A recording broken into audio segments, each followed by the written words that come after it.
আজকের বাড়িতে মাছ ব্যাপারী নিয়ে এলো এরম বড় একটা ভেটকি মাছের কাঁটা, তার থেকে কিছুটা নিয়েছিলাম। নিয়ে এবার রান্নাটা আমি করেই ফেলবো। এই রান্নাটা খেতে আমার মেয়েরা খুব ভালোবাসে। আমি একটু আলুও ব্যবহার করবো এই রান্নার মধ্যে। আমি পেঁয়াজ, টমেটো, কাঁচা লঙ্কা, আদা রসুন সব গুছিয়ে নিয়েছিলাম আর আলুগুলোও কেটে নিয়েছিলাম। এবার একটা মিক্সির মধ্যে কাঁচা লঙ্কা, পেঁয়াজ, আদা রসুন সব পেস্ট করে নিলাম। এদিকে মাছটা আমি হলুদ লবণ মাখিয়ে এবার কড়াইয়ের মধ্যে দিয়ে একে একে ভেজে তুলে নেব।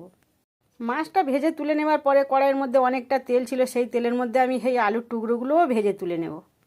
এবার একটু তেলে আমি বেরেস্তাটাও ভেজে তুলে নেব। অনেকটা তেল ছিল বলে এক্সট্রা তেল দিইনি। আমি সেই মশলাটা কষিয়ে নেবার পরে লবণ, হলুদ, লঙ্কা গুঁড়ো আর ধনে গুঁড়ো দিয়ে আবার কষিয়ে নিলাম।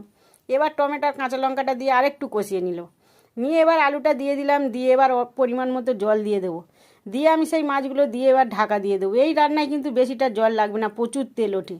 তেল উঠেছে দেখো কতটা পরিমাণ, আর সিদ্ধও হয়ে গেছে কাঁটাটা। এবার গরম মশলা ছড়িয়ে দিয়ে নামিয়ে নিলেই আমার রেডি হয়ে গেল। এবার বেরেস্তাটা উপর থেকে দিয়ে দিলাম।